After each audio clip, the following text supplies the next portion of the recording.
Hello, everyone. My name is Susan Mindel, and I'm a psychologist and a psychoanalyst in private practice in Montreal, Canada. And the presentation that I'm giving you today about Anna Freud and whether she was an immersive or a maladaptive daydreamer is a presentation that I gave to the International Society for Maladaptive Daydreaming, ISMD, in August 2025. Now, I think that we all know that the current research into maladaptive daydreaming isn't research into some sort of a new phenomena that is only been sort of developed in our time and place. Daydreaming has always been with us, and immersive and maladaptive daydreaming have always been abilities and sometimes problems. I haven't done the historical research, but I'm pretty sure that if you go back into the ancient philosophers, you're going to find them also talking in some way or another about people who have a capacity to lose themselves in daydreams and fantasies. There's writing about it that is going to go way back. But modern research has been bringing the problem out of the private shadows where so many daydreamers keep it hidden as best they can. And we're learning where to look for it, what facilitates it, what tempts a person to go too deeply in it, the effects it has on people's lives, good or bad. And importantly, if we're therapists, how to talk to our patients about it in a way that helps. Researchers like Dr. Zummer and Dr. Sofer Dudak aren't the first people to explore this idea. There was, for example, a paper that was written in 1981 by psychologists Wilson and Barber called The Fantasy Prone Personality, which covered not just maladaptive daydreaming, though it did not have that name at the time, but a lot of things that are adjacent to it. And it's a very interesting paper, still worth reading if you want to look for it. Even earlier than Wilson and Barber, Sigmund Freud and Carl Jung, who were the fathers of psychoanalysis and psychodynamic psychotherapy, were thinking and writing about daydreaming. Freud discussed it first in his paper on creative writers and daydreaming, and daydreaming and creative writing is another subject that I would love to talk to you about at some point. And then a few years later, he tackled the subject again because immersive and even maladaptive daydreaming seemed to be described in some of his most famous clinical cases. For example, the famous case of Anna O. And in 1919, Freud wrote a paper that he called A Child is Being Beaten, a contribution to the study of the origin of sexual perversions. Now, don't be too put off by the title. You're going to see what it means as we go along. But in it, he wrote about the beating, what he called the beating fantasies that some of his patients had had in early childhood. And he thought that these fantasies expressed something about the early proto-sexual life of young children. And he theorized that there was a progression from very primitive childhood fantasies to the later, what he called over luxurious fantasies that he was seeing in some of his adult patients. And for the purposes of this paper, he focused on 6 of his female patients, even though he mentioned that there were some male patients who absorbed themselves in fantasy in this way. And we now know that it struck close to home because his own daughter, Anna Freud, was one of them. So, just to do a quick review of Freud's psychosocial stages, for those of you who haven't looked at them recently, he started out with the oral stage, which was about breastfeeding and the use of the mouth, the sensual use of the mouth. And then it went on to the anal stage, where pleasures in the backside area were explored, and this is where all the tussles about toilet training would happen. And then there was very famously the phallic stage. This is the age in which we have the Electra and the Oedipus complexes, where the little boy wants to marry his mother. And then in sort of middle childhood, this all goes underground, and we get to the boys are yucky, girls have cooties kind of stage in later elementary school. And then finally, Freud's genital stage, which is more or less adult sexuality, which comes up with in puberty, and the young person starts looking to connect sexually with an appropriate partner. And Freud thought that the beating fantasies, as he called them, were part of the phallic stage. So they were related to the Oedipus and the Electra complexes when the child wants to marry, i.e., have the exclusive love and attention of their opposite sex parent. Now, the beating fantasy that these patients vaguely remembered was very simple. It was, my father is beating the child. And Freud related this to the children's, the girl child's, because he's looking specifically at girls, to the girl's early romantic love for her father and her rivalry with her mother and siblings. And he puts himself into the little girl's head and says that imagining another child being beaten, she thinks, my father doesn't love that child, he only loves me. And as Freud put it, the child claims the whole of her father's love and leaves another child to his anger and wrath. And then two kinds of guilt feelings then lead to shoving this fantasy out of consciousness. First, guilt over the developing erotic love for her father, which she soon finds is not acceptable to the people around her, and guilt over her sadistic feelings and aggressive feelings towards her rivals, who would be her mother or her siblings. And Freud points out that most children just move on. They work through this frustration adequately. They accept the fact that they can't marry their mother or father, and they go out hunting for a proper partner in the next round of active sexuality when they are adolescents. But, Freud pointed out, when these longings are repressed and can't go forward or be overcome, some children will, what he said, regress to the anal stage. Now, we have to remember that when Freud is talking about beatings, he's not talking about, someone raising a fist and pounding on a child like we would say someone was beaten up. He's basically talking about spankings. And I think that we need to think about spanking and how it goes it directly emphasizes that backside anal area in a way that's both painful and potentially erotic. And we know that it can be erotic because of some of the sexual preferences of adults. So then the fantasy evolves, according to Freud. In the second phase, the beating fantasy, the simple beating fantasy, starts to become entangled with the sexual desire. Spanking is both a punishment for the forbidden desire for the father, and also, Freud said, a substitute for it, because the girl gets both attention and exciting physical stimulation from her father, so that the punishment and the sexual excitement get entangled with one another. And for Freud, this was the origin of the perversion of masochism. Now, we have to remember that Freud isn't saying that every child automatically becomes masochistic. He's proposing that for those people who do, this may be the original starting point. Then there was a third phase in the evolution of the fantasy. Some child is being beaten by some grown up. And this allowed the excitement without the personal threat. And Freud said this was the phase where children started creating fantasies about imaginary characters and situations, because that met the demand of censorship, but allowed them to keep the excitement and also often something of the sense of guilt. And Freud then describes how the adult women he was working with created, to quote him, an elaborate superstructure of daydreams, which was of great significance for the life of the person concerned, that had grown up over the masochistic beating fantasy. And he noticed that these beating fantasies in disguise, typically centered on a hero, always male, being beaten, humiliated, and punished.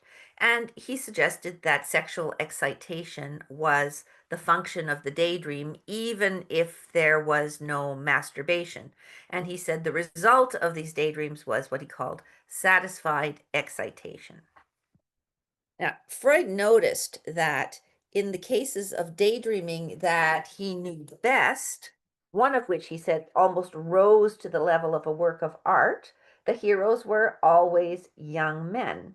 And he said that in these women's dreams, women didn't come into the stories at all or only made their first appearance later or in some minor part.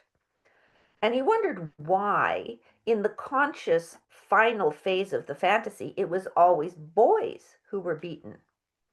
His theory, that when girls turn away from their, their inappropriate, incestuous love for their father, they also turn away from their feminine role because they would be the feminine to the father's masculine, and if they can't be feminine to father's masculine, then they turn away from femininity altogether, and from that time only want to be boys. And he said that this wish is represented in the fact that it's boys who are beaten slash stimulated. And he said this was another level of unconscious disguise. Now, remember that Freud called his paper a contribution to the study of the origin of sexual perversions.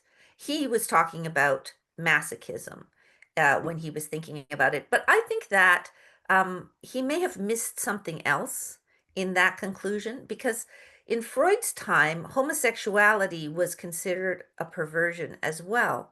And I think that in his idea of girls wanting to be boys, he misses the ideal of female homosexuality, that after giving up their unacceptable incestuous love for their father, they might consider a female love object, and that wanting to be a boy might also disguise wanting to love a girl.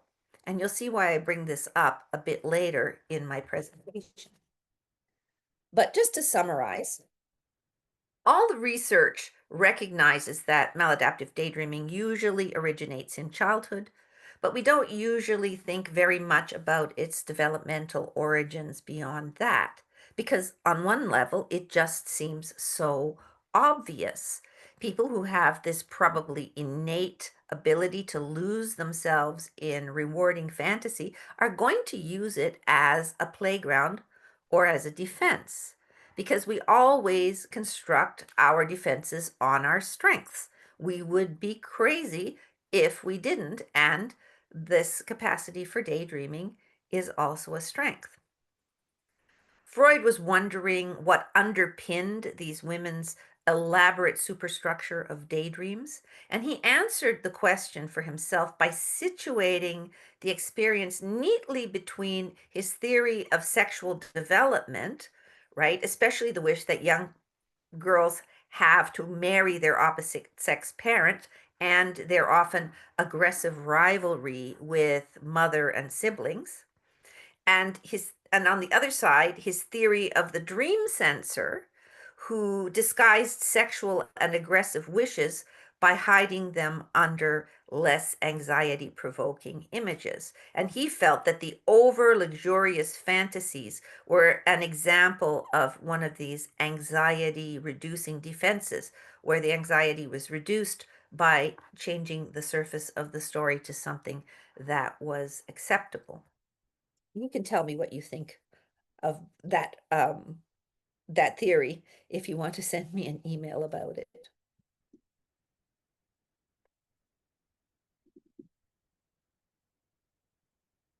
Now, eventually, his daughter Anna, who we now know was one of the subjects of Freud's theorizing about over luxuriant fantasy, had something to say about all this herself. But first, just a little bit of biography. Anna was the youngest child of the family. She was often excluded by her older sisters and brothers. She was especially jealous of her beautiful older sister, Sophie. So here we have, part of the aggressive rivalry. She didn't get along well with her mother, more aggression, more rivalry, but she got along very well with her father. So there we have the piece about the protosexual wish to be loved by the opposite sex parent. So Anna Freud was very well positioned, to use her daydreams in this way. Anna was apparently a troubled teenager. Her biographer, Elizabeth Young Broyle, describes her as being diagnosed with psychasthenia.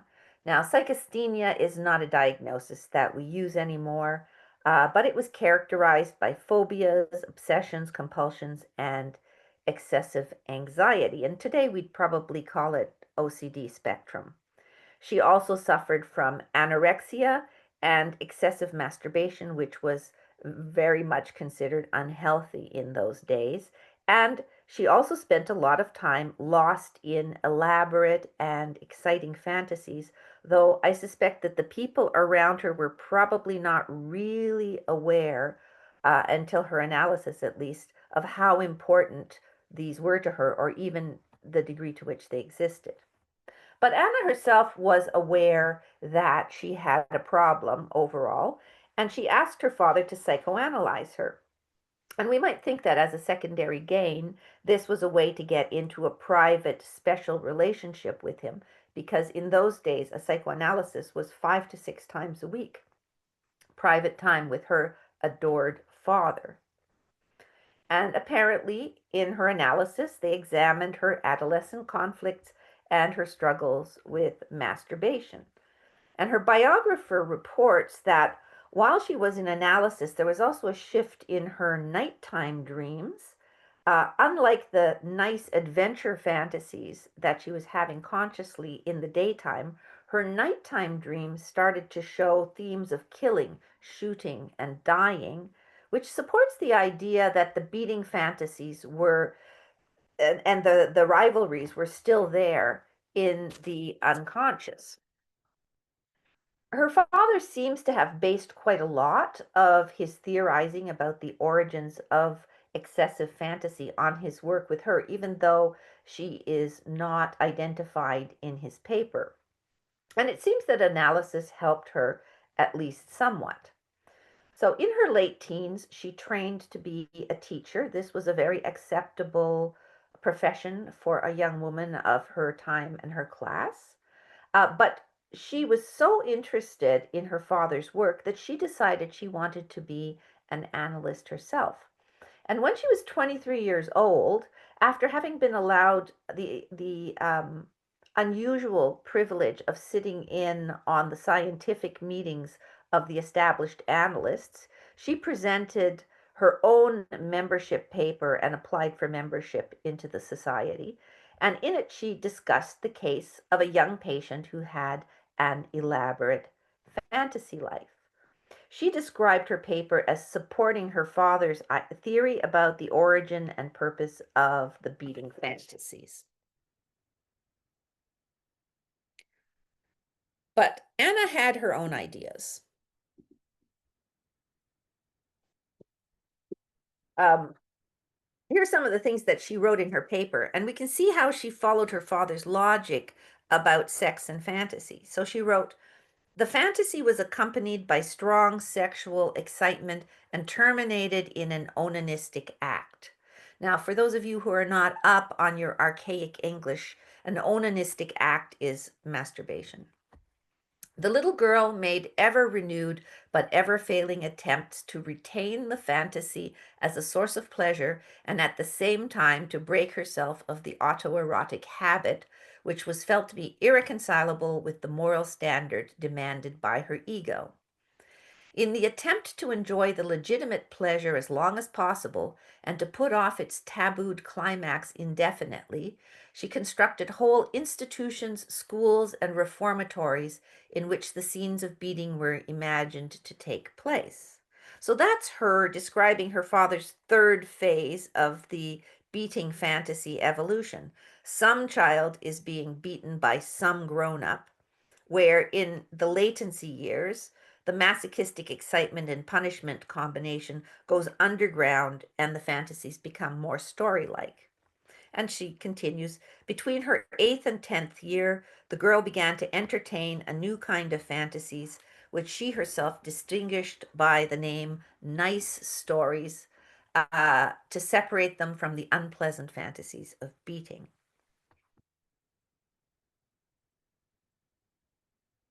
Now, Anna wrote the case as if the girl she was describing was a patient, but later biographical studies make it pretty clear that there was way too much insider information in her case description.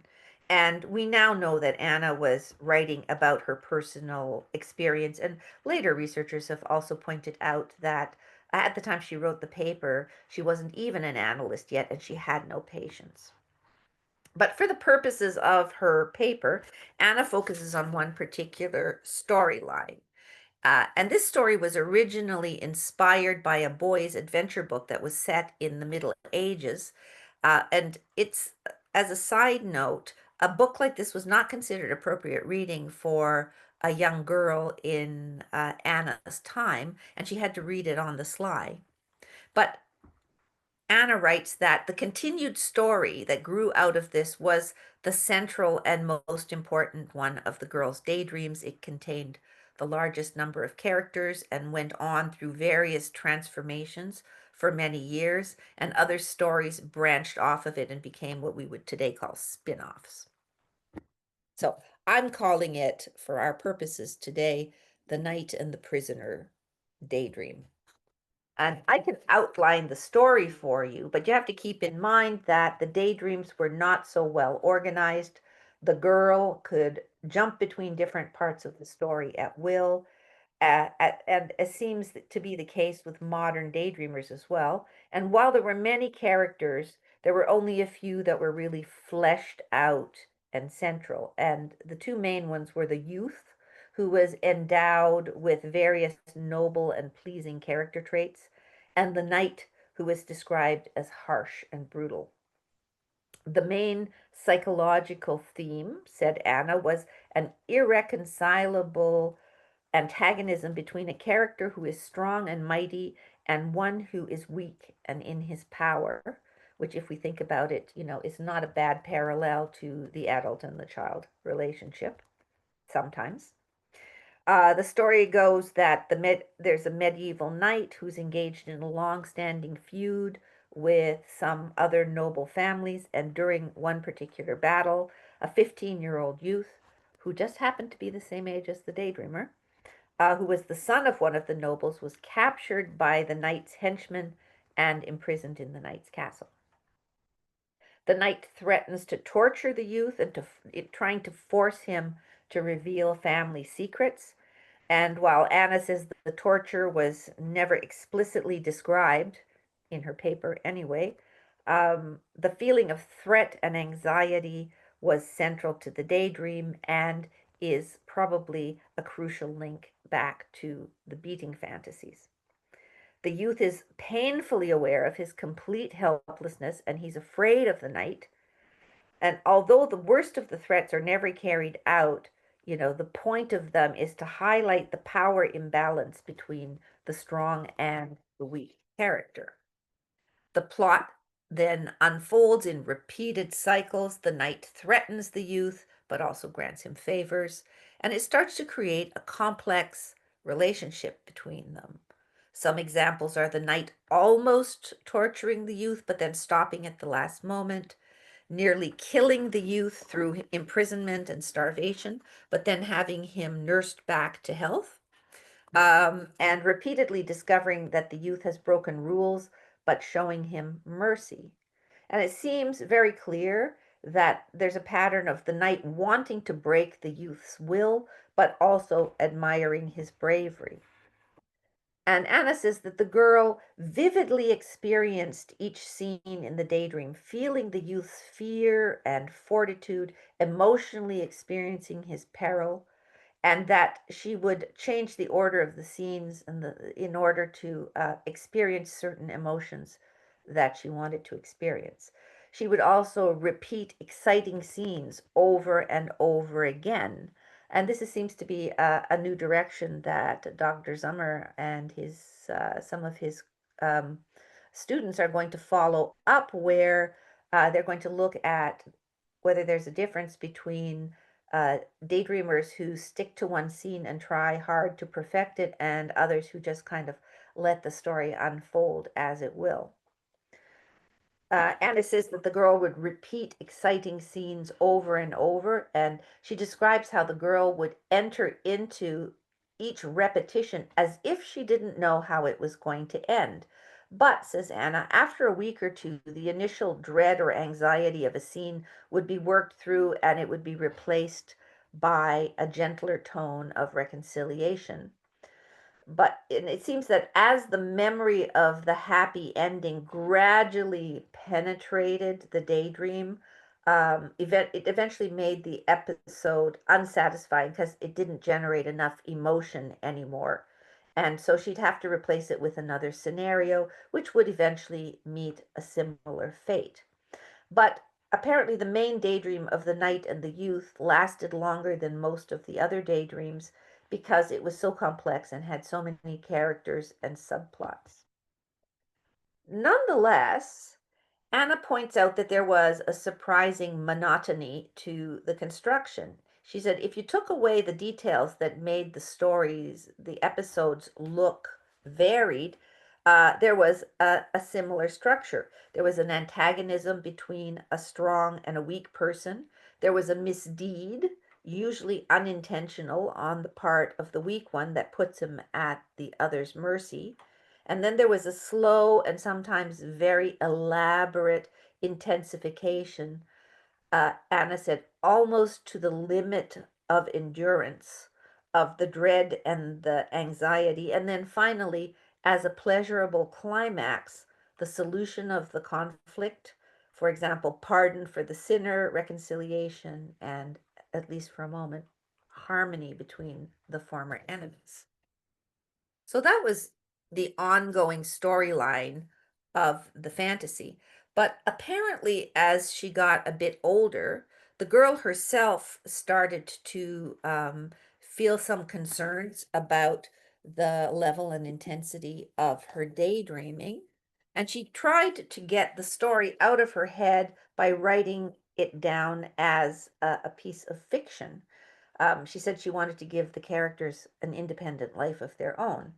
And unlike a daydream, which could jump between scenes or repeat them, the story had to have a coherent plot, and she needed to introduce some new characters that were necessary to the story, like the father of the youth, who had never appeared in the daydreams. And the written story had a different denouement as well, because unlike the never-ending changes rung in the daydreams, in the written story, despite the youth's loyalty to his family and his stoicism in not revealing the family secrets, he chooses in the end to remain with the knight.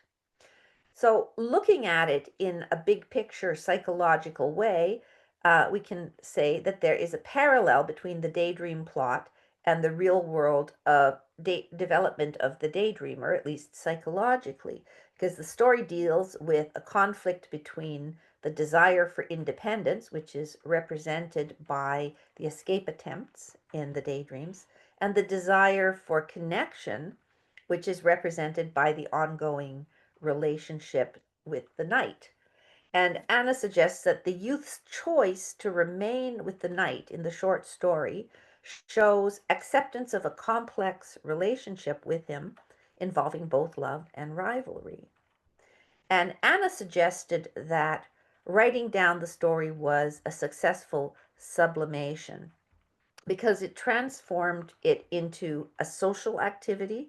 The girl got creative satisfaction, public admiration, and approval uh, by creating a piece of art, and that was substituted for the masturbatory pleasures of the private fantasies. And sums it up, and the road that leads from fantasy life back to reality was found.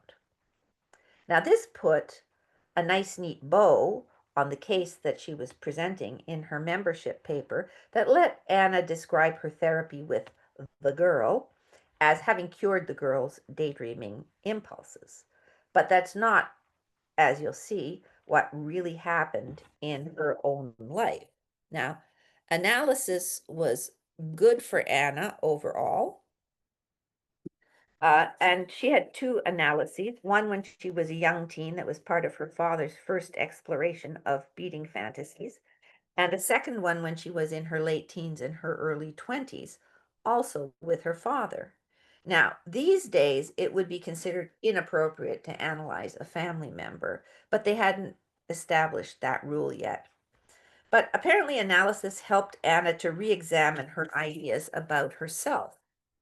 And in her biography, she looks back and she realizes that while she was struggling to get free of her neurotic symptoms, she was also, as she said, profoundly disturbed to discover that an interpretation of the world and of herself, which she had built up, was nothing but a nice story featuring a nice little person, which was untrue to the realities of life or character, and that the nice story served to replace a not nice fantasy. Now, this is an interesting little wiggle because while Anna was fully conscious that her night and youth fantasies were imaginary, it seems that she had had nice fantasies as well about her own character, who she was in reality, and that she thought those fantasies were actually true, right? Until analysis made her question them. Anna was a creative person, and she always tried to use her creativity to understand her experience. And one of the things she did was write poetry. And in a poem called Mistake that she wrote at the beginning of her second analysis with her father, she was making an attempt to let some of the darker material, the less nice parts of herself come through. And she wrote, "Where did I put hurt, rage, anger, fear of sudden death, of loneliness? For so long I have diluted my strength with goodness, happiness, kind words. For so long I have kept my eyes shut. Only tonight I have grasped my mistake. Lying instead of truly imitating the world, I made an image of my own self. Because I formed people out of me, I refused anxiously to harm them. I unknowingly my own flesh cut, lest I criminally blood of my own blood spill." Now, in that excerpt, you can hear the reference to, her creation of fantasy characters and also to her nice delusions about her own personal character. Even though Anna claimed that the paper that she wrote supported her father's theory, she and her father differed subtly in their ideas about what kind of guilt made it necessary to substitute these elaborate, nice fantasies. Freud was concentrating on unconscious guilt over the sexual and sadistic and rivalrous wishes. And he didn't think that guilt over later masturbation, in an older child or person was significant. In contrast, Anna focused her thinking on guilt about the masturbation. And she highlights the girl's violent self reproaches, pangs of conscience, and temporary depressed moods that were associated with the masturbation and her attempts to separate the nice stories from it. Anna didn't argue with her father's idea that sexual feelings were the origins of excessive fantasy, but she argued that the fantasy that developed out of it was something that could be sublimated into adult creativity. Now, as far as that goes, Freud also argued that all creativity was powered by the diversion of sexual energy. So, what is sublimation? Sublimation, according to Freud, is a defense mechanism where socially unacceptable impulses are transformed into socially acceptable actions or behaviors. It's considered a sign of psychological maturity because it allows people to channel their instinctual drives uh, into things that benefit both themselves and society. Freud didn't think that detouring sexual and aggressive drives into nice fantasies was a sublimation in and of itself because it didn't serve any good social purpose, and it was just a temporary escape from the anxiety and that the sexual and aggressive wishes were causing in the child. Anna Freud, on her side, believed that elaborate daydreaming was a sublimation of the original instinctual impulses because the nice fantasies raised the level of psychological development in the daydreamer, moving it from a sexual, sort of instinctual push to find a mate to creating an emotional and relational arc of tension and release rather than a sexual one. And also by helping the daydreamer develop an ability to accept imperfection and complexity in relationships. She also felt that writing the story down as a short story was a social contribution. Anna herself became a creative adult. She was a teacher, a psychoanalytic writer, a theorist, and she made many social contributions. She ran an orphanage and a school.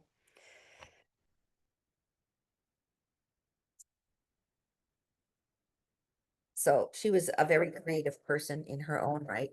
So just to recap the Freudian view of how children, and of course Anna, evolved towards creativity from the beating fantasies.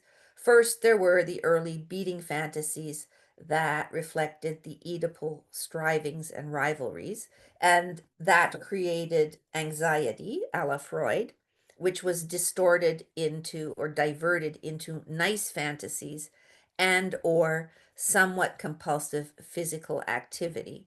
Now, I think Freud was describing these things as two separate things. You could go to fantasy or you could go to compulsive activity. But I mean, here I think again, Freud didn't know anything about maladaptive daydreaming, and he didn't know that this kind of repetitive, rhythmic activity was actually something that contributed to the absorption in the fantasy. So, I mean, this is a piece that, we could work out a little further somehow. And then in Anna's case, um, it moves from fantasy into creative writing, and then as an adult, finally to the creation of original theoretical concepts and writing articles and books.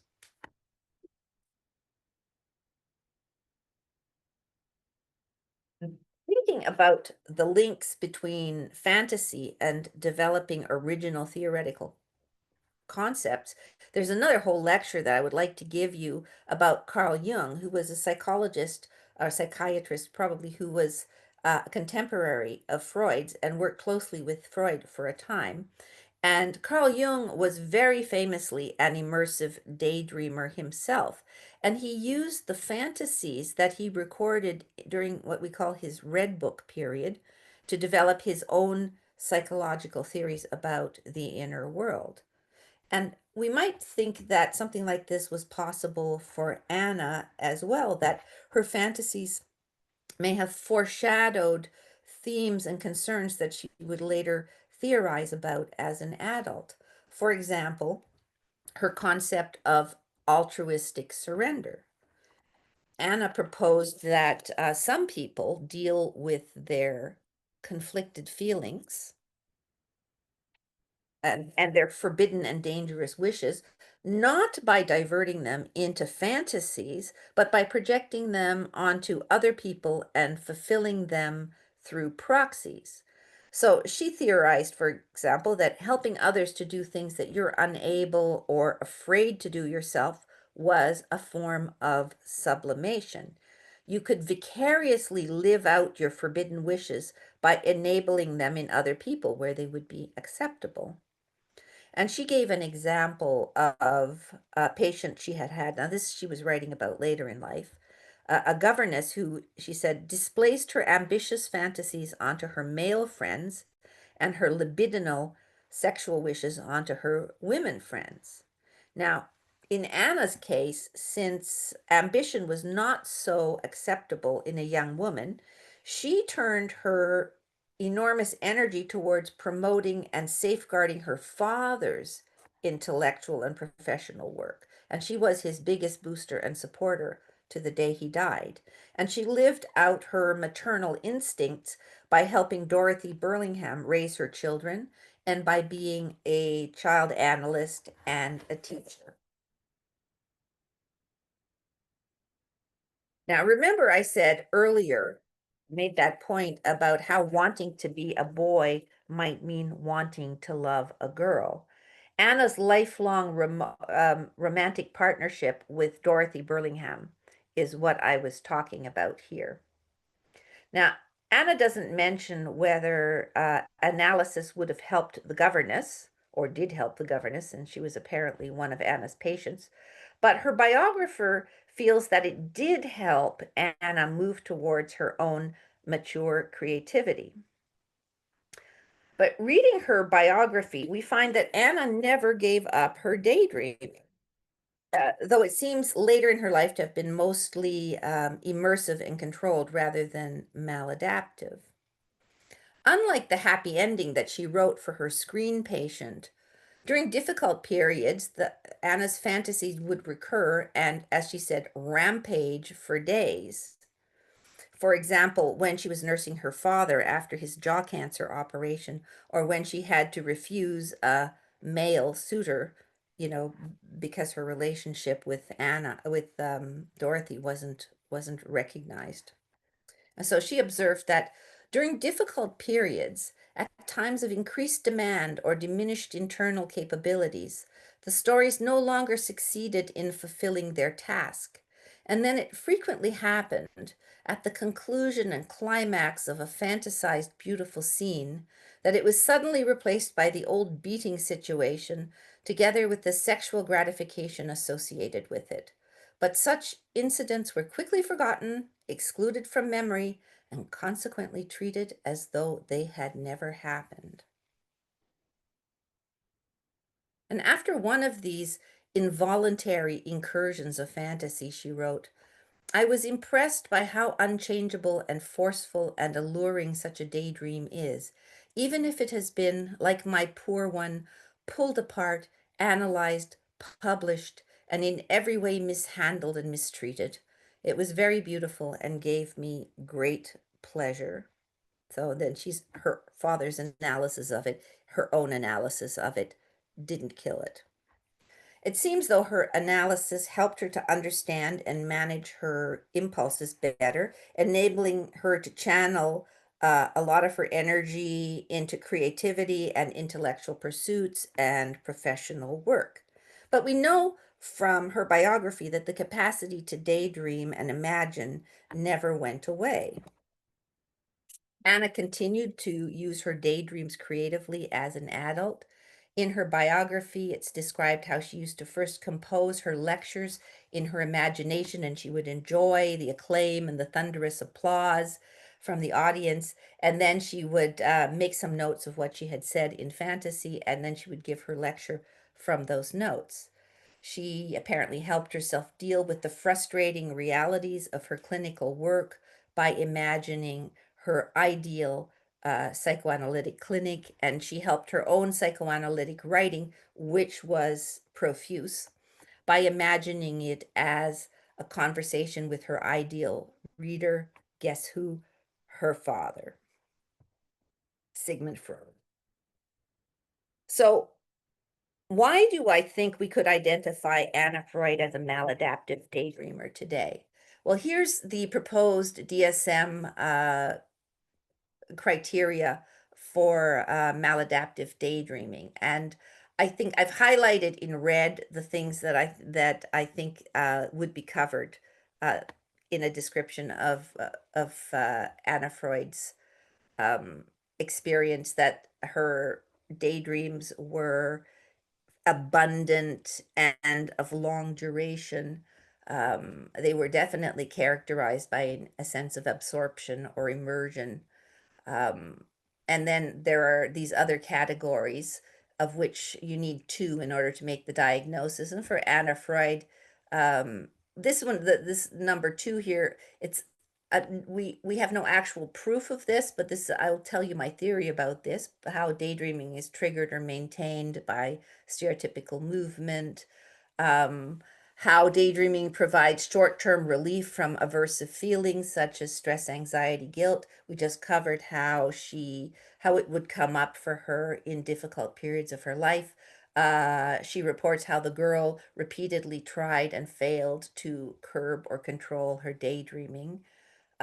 We don't know exactly how many hours a day Anna spent in this. This is not possible to establish, however, but the criteria of specific and significant periods of time devoted to playing out fantasy scripts.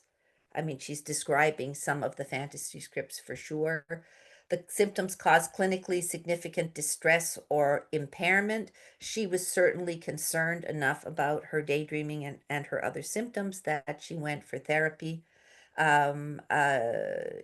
She states just in the last quote that I gave you that the daydreams provided short-term pleasure, but again, she talks about the young girl who suffered crises of guilt and depressions and so on because of the masturbation, which was hooked onto the daydreaming.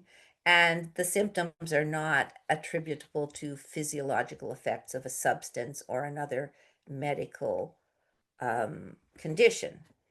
So, for example, her fantasy life, as I said, was described as abundant, and it went on for years. Her fantasies were elaborate and continuous.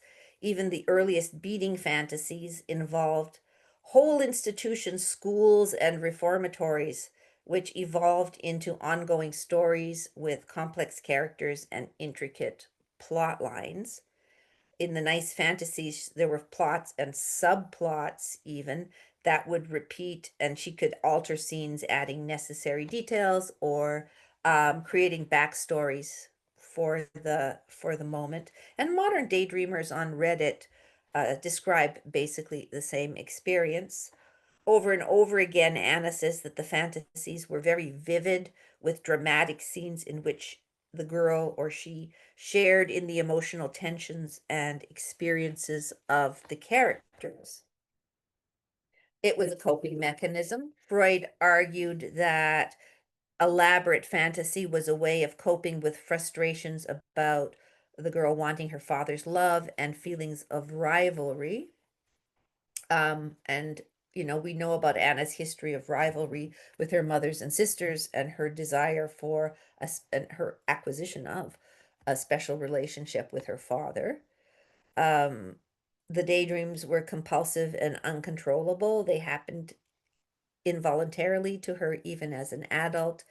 As a younger person, Anna describes the girl's ever renewed but ever failing attempts to resist the temptation of the fantasy. And she also shows how, under stress, even the detour into a nice story didn't work, and the beating fantasies would break in, she said, leading to, quote, full discharge for the dammed up excitation, by which she meant masturbation to orgasm. Even as an adult under stress, the fantasies would involuntarily rampage for days. And, even later in life, she reports that they would recur in times of stress. There was a sense of guilt attached to her fantasies, to their content, and to her inability to control them. Like modern daydreamers, she felt shame and resistance to discussing her fantasies in analysis, even though she claimed to have no secrets from her father. Interference with functioning and relationships. By the time she was a teenager, her fantasy had become sufficiently time consuming or obvious enough that her family wished she would give up what they called her adolescent pursuits and turn to what they called normal female interests, by which they meant socializing with an end of finding a husband. And I think they were not aware of her sexual preference for women, certainly not while she was an adolescent. There was a lack of confusion with reality. There's no indication that Anna or the girl ever believed that their stories were true. In fact, they were very clearly set in an imaginary time and place. Now, the knitting and weaving that Anna Freud was famous for, the majority of maladaptive daydreamers report some kind of ritualized kinesthetic activity, rhythmic activity that facilitates their fantasy, often something like pacing. And there's no mention of this because, of course, you know, Freud and Anna Freud didn't know how all these things are hanging together um, the way we look at maladaptive and immersive daydreaming today. But Anna was interestingly described as sometimes being a frenzied knitter. Now, frenzy and knitting are not two things that we normally would put together. But in her biography, it's described how even though she was apparently not a good knitter, she persisted in knitting to such an extent that her parents had to ask her without success to spend less time at it. Now, do we really imagine that her mind was completely occupied by counting stitches, especially if she was not a good knitter? Another idea is that maladaptive daydreamers may describe getting repetitive strain injuries from the repeated movements. And Anna apparently developed a slightly hunched forward position from hours of sitting over knitting. Now, any of you who knit with any skill know that knitting and crocheting become semi-automatic, repetitive hand movements, which I think for most knitters facilitates reverie. You go off into your thoughts while you're doing it.